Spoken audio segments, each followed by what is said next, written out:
welcome, Mandy. How are Thank you? you. I'm so excited to be here. I cannot even Yeah. tell you. Hey, so I want to just like intro you and the amazing work you're doing, and then let's just like go into labor stalls. So, and you can add on to what I say, but I know Mandy's a doula. She owns a doula agency. She's a Body Ready Method pro, and I feel like you've really like niched yourself into this space that I think I'm kind of, we're niched in as well of like understanding the body and how we can like support birth in a different way. So, tell me, like, who are you? Why do you do what you do? What's your like focus for this work? So many I questions at the same time. know, just whatever comes Yeah. out, right? Like whatever. Yeah. So Mandy Rodenbeck, owner of Great Lakes Doulas Agency in Grand Rapids, Michigan. I've been at it. I've been like interested and like invested in the birth world since my daughter in 2016 became a doula in 2018. Really took over Great Lakes Doulas and hit the road running in 2021, which is right when I took the first cohort with Body Ready Method. Nice. It's just been sailing, like every year ever since. So cool. Blessed to do this work, blessed to be here. Love getting to work with the clients I get to work with. So that's kind of, like who I Yeah. am. Like to be outside. I have a family of five. Well, five of us. There's three kiddos, eight, 6, and 4. Um, and yeah, I got into this because I had a really hard birth, and you knew that. Yeah. The one that like you think you prepare for, I thought I was as prepared as I could have gotten, and then it's like, oh, it turns out everybody didn't prepare for baby's position. Right. Right? And Yeah. it's like, oh, we were supposed to, care about that. We were supposed to like let you in on that information. It wasn't in the birth class. It wasn't discussed during labor. My midwife never said anything. I had 3 midwives who were like, yeah, I don't know, your labor is just crazy. I don't know why you're having every single sign of posterior baby during your experience, but here we are, right? Yeah. Yeah, and that just kind of like once I started realizing what happened, instead of like just chalking it up to like, well, other people could do it, but like I couldn't do it. They must have like a better willpower. They must have a better pain tolerance than me. Right. My body wasn't made for this. Theirs was. I was kind of thinking that way, but it was like I just really couldn't get behind that idea. Right. And then when I found out, oh, babies can be in malpositions, it's like the righteous anger and the flame like conducted my energy ever since, rose up inside of me, and it has just ferociously powered me through with like intentionality and wanting to know more and wanting to like really hone this craft really, really well so that I could be the doula that people think you are. You know what I mean? Right.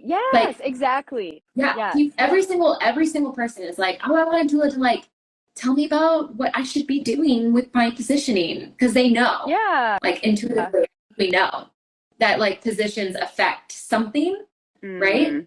But Yeah. like our doula 101 classes tell us that positioning is good and that these are some ideas for positionings, but not really like necessarily why or how to intentionally see it the way we talk about it with BRM. Yeah, and I think that I remember my intro doula training was great. Like I got a lot out of it, but I remember going to the first few births and being like, okay, what do we do now? Okay, what do we do now? And it was kind of like, well, you just keep moving. Yeah. There's no like exact science besides just like, okay, now we're doing hands and knees. Okay, now we'll sit on a birth ball. Yes. Okay, now we'll go to the toilet. And it was really just like, which is great. Yeah. But I think people assume, I mean, I one of the things is like the doula industry is non-regulated, right? And so there is a large range of different skill levels and awareness and this and that. And so, yeah, I think I love that you say you have that righteous anger about the position stuff, because I felt the same thing. Like the very first birth I went to as a doula, I remember I was with that client and that family for 40 hours. And I was like, and it was like I had done my doula training like days before. And I was like, like trial by fire, like, what do I do? Okay, I'm like shifting this and doing this. And I had some awareness as like an exercise physiologist then going into birth. And I was like, wait, like something from this world and this world like isn't communicating. So how can we like, and then like, what do you say? So labor stalls, let's like go into the labor stall thing. So like as a doula, what's the doula role? Like, first of all, what is a labor stall? Like, how would you define that? And then what would be your approach, or what would you suggest if somebody's having an issue like that? Yeah, so like if I were to define what is a labor stall, I think it would first of all be different than how other people might define a labor stall. Right. Because, and I say this all the time, like I am not ever a one size fits all type of person when it comes to like, you know, if this is what's happening to you, this is for sure what you should do. Exactly. For everyone, you know, right. Or like a labor stall is defined at staying at X amount of centimeters for X amount of time. And then after that, you should maybe consider checking in, right? Right. I have a lot of midwife friends that are like, they want like very much protocol. Yeah, well, no, they're on the other side of like, you just let it go, you know, like just like let her be. And yes, but I'm like on the other side a little bit more this way, like, but why make her suffer? Like, ungodly amount of time and like waste her energy if we can like, you know, do something. Her hands a little bit. And, like, don't we all want labor to go faster? It's just how do we make it do that? Right. And how do we do it in the most least interventive way, right? Exactly. Yeah. I just want it to go smoothly, right? Like a nice smooth slide. We don't want the bumps and the scrapes and, you know, all that. If you just like let it go. I'm not saying that's for sure how it will be if you let the body do its thing. But I'm also not like into the whole Pitocin and break your water and just manage everything, the medical side. Yeah. I talk a lot about doulas are a bridge. We're like bridging the gap between just let your body do it all and don't worry about it, and everything will line up just well, because like I did everything I needed to do to let my body do it, and it was not cooking. Yeah. You know? Like there's the other side where it's like we don't have to have it completely managed on the other way, but how do we, you know, we live in broken bodies, we live in a broken world, we live in a place where babies are crooked and our bodies are tight or imbalanced, and so do we need all the medical side of things? I don't think so. Do we need to just let it go and not do anything? I don't think so. Right. And so I am constantly wanting to make sure that the labor progression is moving forward in a way that matches the mother. And so if I know that a mom routinely has fast progressing labors, right? Even her first was born inside of 6 hours, and we're on her third baby and we're at 15 hours at this point. Like 15 would be like, oh great, everything's normal. But it's like for her. Like we were progressing 1 centimeter per hour, it seemed, you know, from like the labor, what do you call it, the birth protective kind of stuff. Like we're really moving forward here. Why is she not pushing yet? Right. Or why have we been pushing for 2 hours? Like that doesn't line up, you know? And so like having that awareness, okay, now I'm thinking we're stalling. It's catching the stall like at the peak of the plateau, like as soon as you get there, versus like, okay, we've been at this plateau for 8 hours. Now let's see if we are at a plateau. It's like, but we saw that we saw when that started, right? So what is the labor stall? I would argue, instead of saying like it sits at a certain centimeter, like, oh, she's been a 6 for 6 hours. I would say like the baby hasn't moved from its station when it's anticipated to move out of that station. So that's really more how I think through things. For sure. It's a little bit different. Yeah. And I think that's important, because I like what you said about like catching it at the beginning, but like when we're catching it at the beginning, it's not like because I know you work this way, so that's why I'm saying it, is like we're not trying to like intervene in a very like disruptive way, right? Like a physiological intervention is so much different than a medical intervention. Like we might just be like gently sifting an area of the body, or we might be actually intervening by addressing the nervous system and just like holding the space. We might be intervening by releasing like the sacral tuberous ligament. It's so simple. Like it's such a, you know, it doesn't have to be this big crazy thing. I think sometimes people think they're like, oh, it's Lindsay McCoy, so when she goes to a birth, she's like really instructive. She's like, okay, now do this. Okay, now do this. And like, I'm like coaching the whole process. And that's not, and they think maybe we don't trust birth because we're aware of these things, but it's more an awareness of like, I have these tools in my back pocket in case they're needed. And I'm not instructing everything because I believe like that birther has information that we don't have, right? Like they have information about the sensations. They have an intuitive awareness that we don't have about like how does somebody know to intuitively reach up and do this and do that with their body? Like inside information. Right. And we're just there to like support that. We're not there to like say their bodies are broken. We're there to say like your body is amazing and it has adapted to all this cool stuff you've asked it to do throughout your life. Maybe it's adapted by, like for me, falling down a mountain because you love skiing, but like now I have a torsion in my body that like it would be great to address in pregnancy, or have an amazing like BRM aware, physiologically aware doula who can be like, oh, you have this rotation. I assessed it in pregnancy because I know you do that too, right? Like I saw that pattern. We worked on it with tools, but like, hey, maybe it's still coming up in your birth. And now it can be like, hey, remember that their left hip is really tight? Oh my gosh. Like, let's let that go. Yeah, work through it. Right. It's so cool. It is so cool. Tell me how you work with people. Like, you work with people pregnancy, birth? I know you do a lot of like pregnancy sessions. So I just want to see like what that looks like in your side of the world. So it's not as popular in Grand Rapids as I would hope it to be at this point. But of course, like it's out there. I'm talking to my clients and anybody else who's listening on Instagram to let them know that like, this is something that exists. Like you don't have to just hope. Like you hear people all the time, good luck, I hope your labor works out really great, stuff like that. Like it's a crap shoot. There's nothing you can do. Yeah, like I hope you're the type that it just comes easy for you. Like you can make your body the type that makes it go easy for you. Generally, right? Like no problem, of course. But like again, why hope for it when you could intentionally chase it, right? And so yeah, I'm offering, I call it body ready analysis. Love it. Which is just like, hey, I'm looking at your body, I'm looking at your alignment, seeing the different compensation patterns, teaching how to be strong and safe during pregnancy to function optimally so that you can constantly, I call it the crock pot method versus like the Instapot method. So like I do two different types of body work.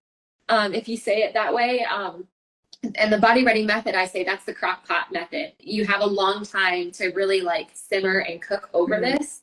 So I reach out to people and am available to them from the moment they know that they are pregnant so that we can start building that foundation over a long period of time, right? Versus like, oh, other people come to me, I'm 37 weeks and my baby is breech. What do I do? And it's like, that's the Instapot method, right? We got to react into like, a balanced state, and hopefully your baby will find that space that we create kind of last second, but it's not desirable. I would rather you go the crock pot method, take the long time to do this so that you can like live in that and have a better pregnancy, have a better baby's position, have like less pain and all the things that I do that. Right, abdominal separation, like I think, because don't you feel like I feel like people assume it's like, here's my birth prep stuff, here's my core stuff, here's my pelvic floor stuff, here's my body pain stuff. And you're like, it's actually all the same stuff, really, right? It's all just like, how can we get our body to like function through life as optimally as possible, right? And like, I don't even know if people categorize it where I'm from at this point. They're like, I am pregnant and I'm living my life totally different, like normally as I ever doing anything intentionally other than like finding the perfect $700 crib. It's like there's so much more here. There's so much more here. So so offering that, it's kind of like still mostly between me and my own clients because I have that in to explain to them, this is what I can do, this is what's going on, this is what I think would be helpful. But even still, it's like I make it completely their choice to choose something like that because I'm not just building it into my package and forcing people. I want them to want to care, about that. Of course. So that they actually move forward and like practice and use those tools that are so valuable instead of being like, thanks, Mandy, whatever, Well, you got to meet people where they're at though, right? Like some Yeah. people aren't interested or in like the proactive preparation and the body balancing.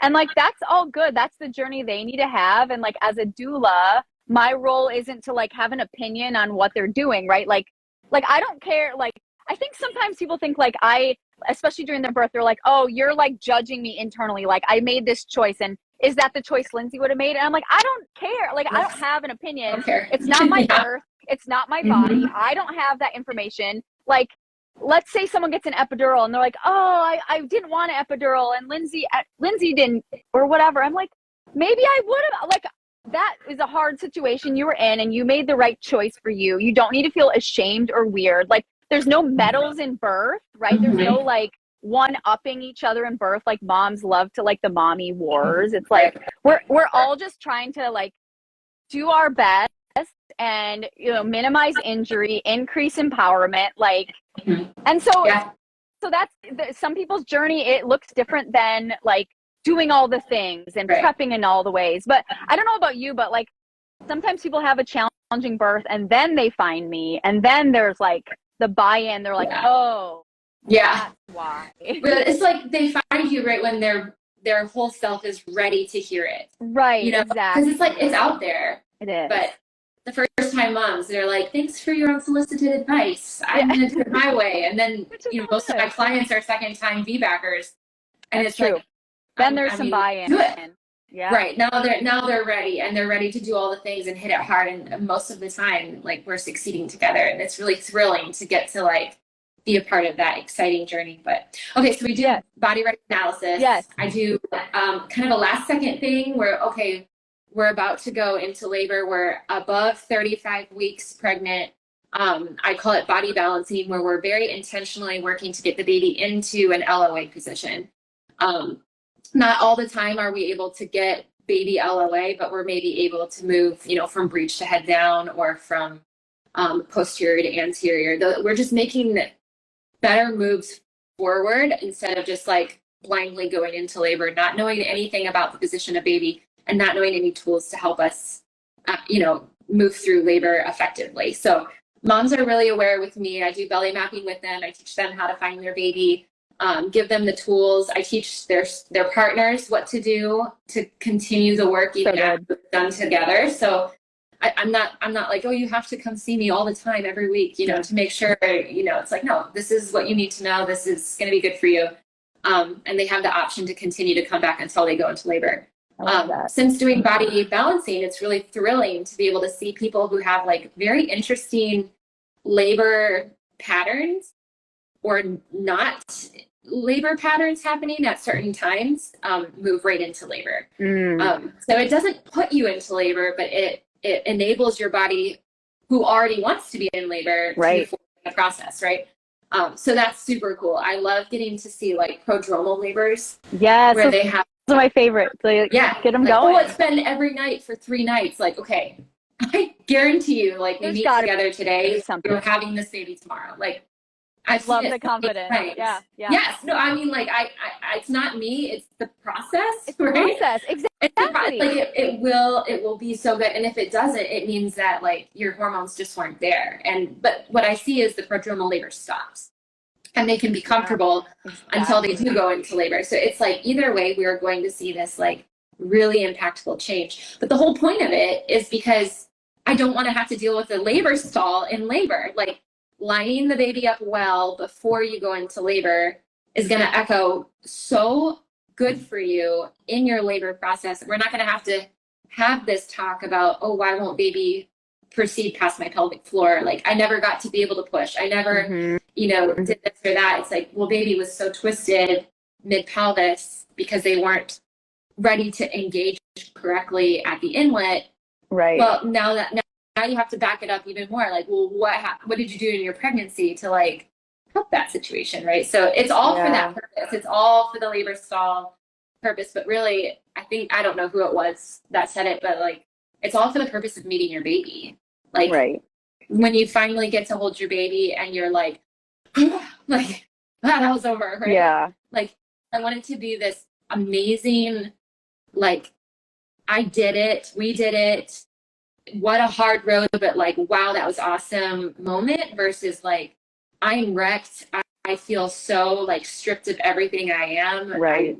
I don't even really Broken. care about this baby in my arms. I'm just glad it's over. Like, that was me, right? Yeah. Like, that was me with first labor. And I know now what it's like to meet your baby with this like grand success, you know, in different light thereafter. That's really what we're working for. It's not just let's not have a labor stall. Like, yeah, it's not about, I think people think we're like, let's make this birth as fast as possible. Like, just get, because sometimes too fast isn't great either, right? Like, if you're planning a birth out of your home and having like a precipitous birth where you just like you just have the baby on your own and you're like, that's scary too. So like the goal isn't like as fast. The goal is like, and that can be really hard on the tissues and on the baby. Like that can be a lot, right? To go so fast. So I think it's like Goldilocks, right? Like we want it to be the amount it's supposed to be. We don't want a tissue to, you know, hold things up. We don't want a baby in a, you know, trying to babies are wise. I think sometimes we blame the baby. Like we're like, oh, your baby. Like, I don't know if you hear this in births. People will be like, bad baby. No, baby. Like they blame. Like, the baby, your baby being a stinker and not staying on the monitors. It's like, no, your monitors are stinkers. Yeah, like we're not staying on the belly. The baby's doing its best to make the journey. Yeah. Right. So I love what you said about the prodromal. So that is a really big thing. I love doing that too. And I will meet people. I bet you do this too. I will meet people at the hospital. I call them like pre-induction sessions. Like if my doula client, or not even a doula client, but like I know the doula, and they have me come in, like I meet them before they like hook things up. They're having like a medically indicated induction. And like, I think we think like, oh, if I'm doing these physiological tools, then I shouldn't, or I won't need any medical support. And sometimes, right, there's a need for that medical support. And thank goodness we have the medical support, but we can also back it up with physiological tools, right? Like we can assess their body. We can be like, oh, let's release like their lower back, which is impacting their baby's ability to get into the top. Like we could just do Pitocin, which they're doing anyway, or right, we could like add some other thing. Well, just like, funny enough, I've gone to a couple of you know, like you start an induction and the very first thing they want to do, would essentially need to do in order to know how to move forward correctly with an induction, is to do a cervical exam. Exactly. Right? Yeah. Like, are you closed and tight? Do we need to just do like some kind of cervical ripener?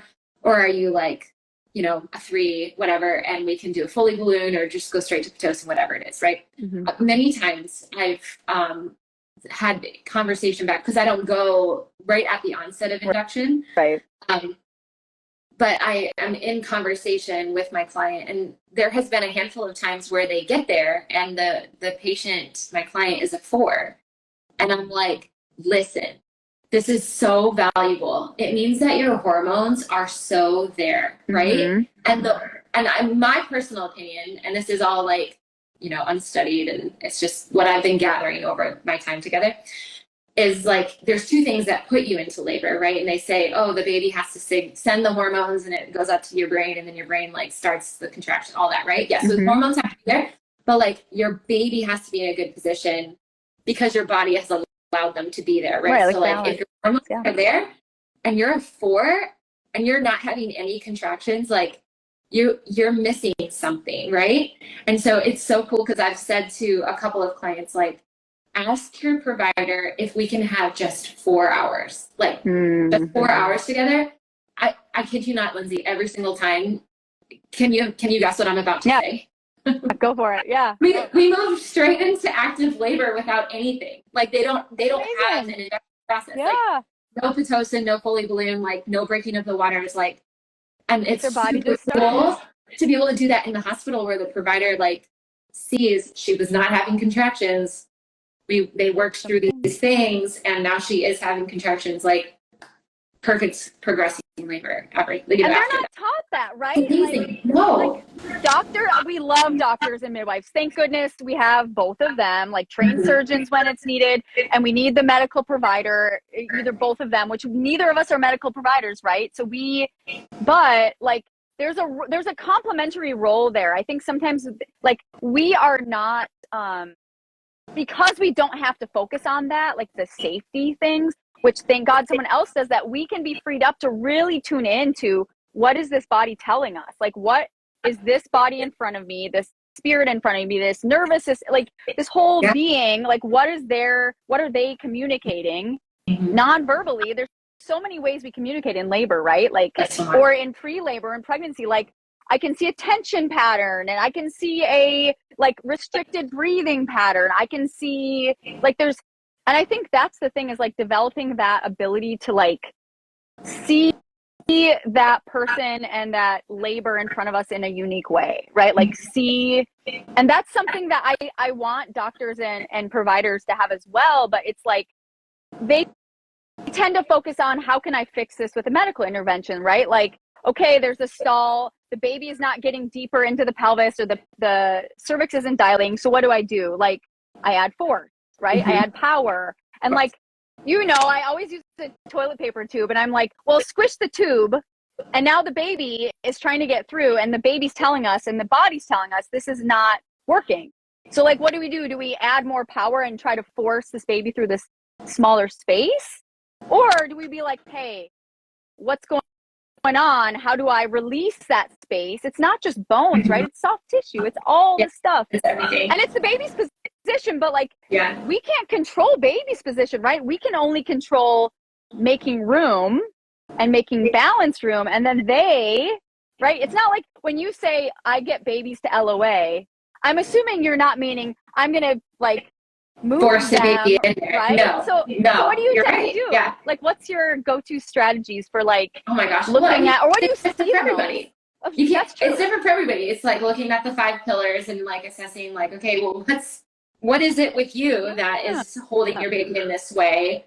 Learning how they live their life, how they sit all day, what kind of stress they have, assessing like any kind of like symptoms that they have going on. Pain. I mean, pain is like, it's just screaming cancer. Right. Like, I know. It's oh, I have SIJ. Like, okay, I know exactly what's going on, but like, I have a great idea of how to help you, I mean, of course I have a pelvis model here, but I have to tell you, like, SIJ pain, like, think about it. If one side is tight and the other one is not, either maybe that side is overly shortened, right? And it's compressing it, or maybe it's over lengthened and it requires some stability. So either way, we can be like, there's a rotation potentially that we need to adjust. And if your pelvis is like this, right? Like, what's that going to do for the birthing process?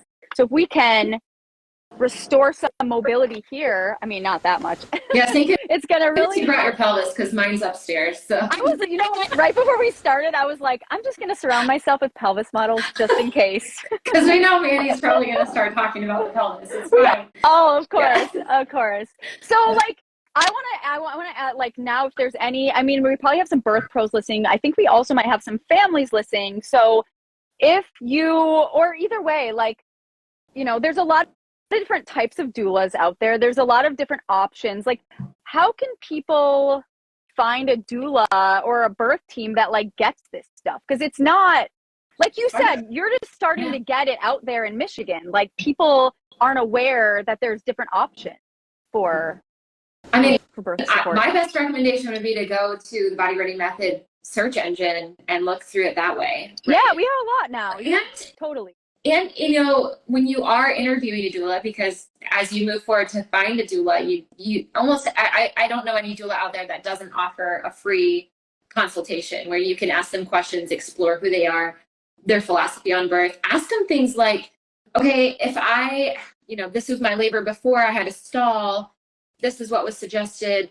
What do you think about that suggestion, how it played out? Or if you had been there, what would you have done differently?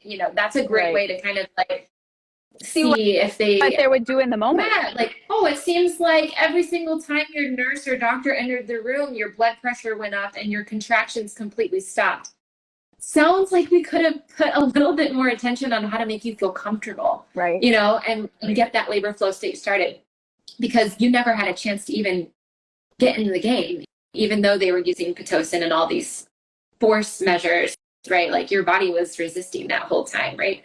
Or it sounds like your baby had a stall at -2. No matter how much force it's going to be, like, they're probably not going to be able to get in if it's like a really hard torsion at the top, right? Or if they do, they're going to stall at the mid pelvis. Therefore, that's why you have to see whatever, right? Right. You can often trace it back, awareness. right? So like if somebody says, and somebody's like, I'm waiting for tips. These are the tips, because the thing is, we're not going to say when there's a -2 stall, everyone needs X. When there is a mid pelvis stall, everyone needs Y. When the baby's stuck at the outlet, you always do this. It's not like birth. And that's the thing that I think we're trying to develop here is like birth is both an art, and birth support is an art and a science, right? Yeah. Yes. It's not just like there can't be an algorithm, right? There can't be like insert this in and it's this, because we are all unique humans. We all have unique bodies. We all have different ways we've adapted. And so like, I wish we could just come in here and tell you what to do. Of course. But it's like, it's so. Wouldn't that book of labor be so easy to read? Right? Like you have to look at the body in front of you. You have to start looking at patterns. Like you have to start, and with the art and the science, we use, because I think people think I'm more in the science side, which I am, of course, right? It's like the side of your brain that's like analyzing, and we're looking at things in a more like analytical way. And you take trainings, the Body Ready Pro training is a great one. You learn a lot of stuff, but in the birthing support room, you have to call on your intuition too, right? It's like, there's not one right way to support a labor stall, right? It's like, what is that birth communicating to us, right? And what is, like, you as a doula and me as a doula, we get to be with people, we are with them in pregnancy. We know their hopes and their dreams and their fears. We know, like, I really freak out when people touch me, or we know I really grip my abs, or I tend to be a glute gripper. We know and we see these things. And then we can go into the birth and be like, this person is more of a glute gripper, so I'm going to need to do something for that. Or I'm going to say, this person has an anterior tilted pelvis, right? Like, this person is living here, so their lower back muscles might be too tight for that counter nutation occur for baby to get in, right? So we will see things that we do for a lot of different bodies. It's not like every person needs like this, like their own specific thing, but it's like, yeah, I don't know. I just say that because someone's like, well, you didn't give us tips. Well, these are the tips. The tips are developing your awareness for this work, and then trusting your intuition in the moment as you're like working with that human in front of you. Right? Yes. And so this was super fun. I would say, what would be, let me just see if there's any fun questions. Labor stalls, what do you do? Yeah, she says, I understand it's customized. Labor stalls, what do you do? So Mandy, what do you do? Labor stall. I mean, give me a scenario. That would be a lot easier, right? Like, because let's talk through this. If the labor stalls, we talked about prodromal, right? And I won't, like, if somebody's being rude, like, it's all good. But like a labor stall at the inlet, what do? We need to look at the tissues of the inlet, right? There's like the QL, there's the psoas, there's all these gripping stuff. Maybe someone's body is like this at rest, right? They're more oriented to the outlet. So their inlet doesn't have as much space. So we need to learn how to help them create space there, right? Mid pelvis. Let's go to the other one, right? Like, look at all this. Look at you. You're so prepared. I mean, I said 3 pelvis, but it was like, look at all this stuff. How do we should know what to do with this stuff, right? We should know what to do if one side is higher than the other. And so that's what we should do, rather than just add Pitocin, right? Or add, I don't know, more sips of water, which is great, right? We can hold this space for someone and also release their pelvic floor at the same time. And then as they get to the outlet, what if their body, and we see this a lot, what if their body at rest is more like this, right? They're more of like a tucker under. We need to know what to do to create space there. And it's beyond what we can say in, of course, 20 minutes. Right. But I think it's also really important to just say it again, because I did already say it, but for the sake of people who may not be like body ready people, like, just because you're stall at a 6 does not mean baby is mid pelvis, right? That's true. Just because you're stall at a 10 does not mean that you are ready to try to get a baby through the outlet. You have to consider and ask. This is what I coach my clients to do all the time.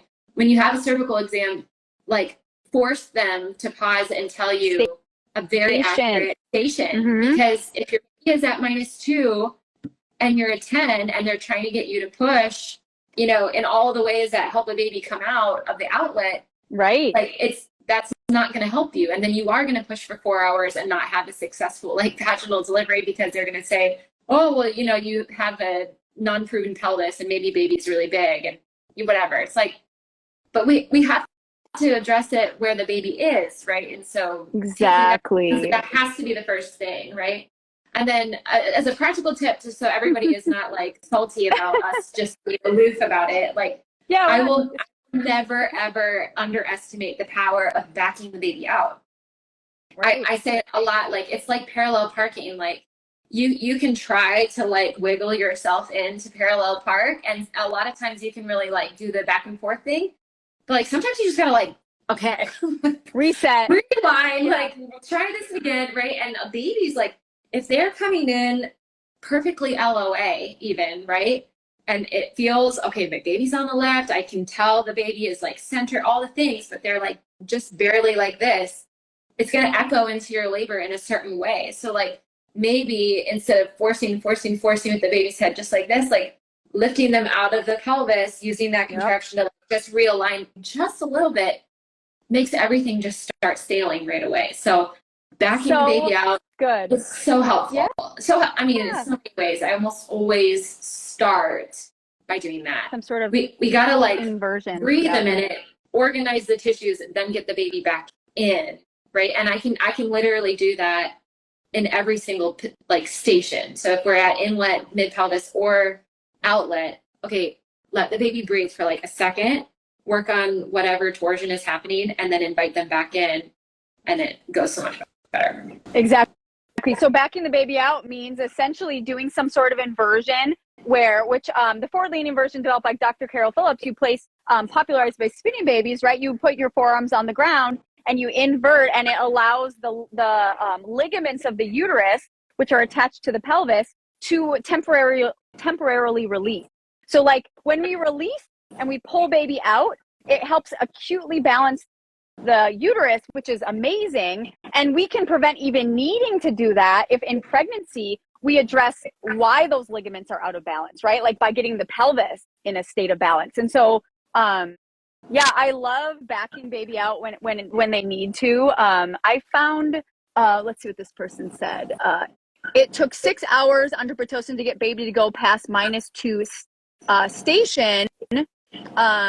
And then they found out that there was a cord loop. So like sometimes, right? Like we're not saying all births are going to, with these tools, like just work, right? Like sometimes there's stuff beyond our awareness that's going to require things like cesarean and other interventions. So thank goodness we have them. I was born by cesarean. I'm very grateful to be in the world.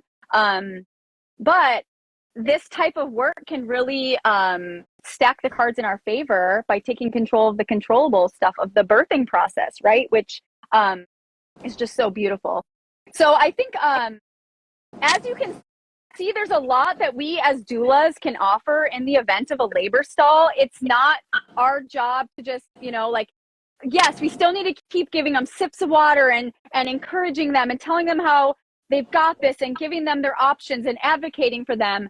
And we can also be physiologically aware and be one of those people in the room that really gets how to support this journey, right? Yes. Like there's a seat at the table for doulas, right? Like too often it's like, oh, you're just a doula. I don't know if you've been body checked away. Like I've been body checked away from people. I've been given some nasty looks. Yeah. Yeah. But it is, I mean, I am getting into the world long enough to the point where like, now I can tell that people are like, oh, it's her, like not somebody else, or, something. And then I am getting to a place where like a midwife, who I've worked with a couple of times in the hospital every once in a while, right? Because it's like, you miss each other often with different on-call times and whatever, but she'll be like, what do you think? And it's like, I love that. Like, I love to be a team and like, listen, I am not catching this baby. I am not monitoring heart tones, but like not doing cervical exam. Thank you for seeing me for like what I can bring here. And it's like, it does take a while, right? It takes time to build up that endurance and that level of like awareness, even with other people watching you. But the more success stories that we have using these things right in front of them, like the more it's going to catch on. And so for all the doulas out there, be brave, keep doing it. You're stuff, like, be respectful but be confident, right? And get in there and like do the thing. Don't worry about climbing up on the bed with them and like getting right in there, because that's what you need to do, right? So. Yeah, and it's so beautiful. Like I agree. I go to the hospital now, and the midwife or the doctor and the nurse and me were like, if there's an issue, we're like, hey, what? Like I'll even ask them, and it's like this beautiful team. None of us need to like feel like we're like trying to one up each other, or we're trying to like fight. Like we're all just wanting this family to have the birth they want. So let's all work together. Let's collaborate, and let's like change, like let's make this process better for everyone, right? Safer and more empowering. Better. Yeah. It's hard when people like have this like idea of what a doula is, or a doula that they worked with just before, working with someone who's respectful and, knowledgeable, and they're like, all doulas are like that, or whatever. So you have to like backstroke your way, make buddies, and do better. But there was a question that came up on the comments I wanted to address really quick. Yeah, go for it. Too. Isabella said, when you mentioned 4 at the medical induction, did that refer to the Bishop score? And no, Isabella, it was 4 centimeters dilated. And then there was one other person that said, can you do these things with your water broken? Absolutely, you can do all the things that I had mentioned, whether your water is intact or not. And a little other small tip that might be something that is appropriate is if your water is broken and your baby is like really jammed in there, or having some kind of like heart tone issues, like showing that the cord is being compressed somehow, it could be a positioning thing. You could always ask to add saline fluid back into the uterus to kind of like re-blow up that balloon and like give them a little bit more space to move around into. So this is another little tiny trick of the trade that you could do, always with consent with like the medical world and all the things. But I didn't know that was even an option until like 75 births in, and then one nurse randomly was like, well, we could try that. That's like, so cool. Yeah, see, we all learn things from each other. That's the beauty of this work, is that we're all learning and growing and trying to make birth on earth better. So thank you, Mandy, for the amazing work you're doing in your community. And like, I am in awe, and everyone go and follow Mandy and Great Lakes Doulas, because I think, especially like us doulas, we need to work together, and all of us birth pros, like we're all in this together. We all want to do good work. And I think when we come together, that's how we thrive. So thank you, Mandy, for joining us and for all the work that you do in the world of birth. Thanks, Lindsay. It was a pleasure being on here with you. Still truly going to be like the highlight of the year of 2024. Oh, you're so sweet. I love it. So thank you. So great. And we'll be doing these a few more times throughout the Fridays. So hope you all can join us again. Bye, everyone. Have a great weekend.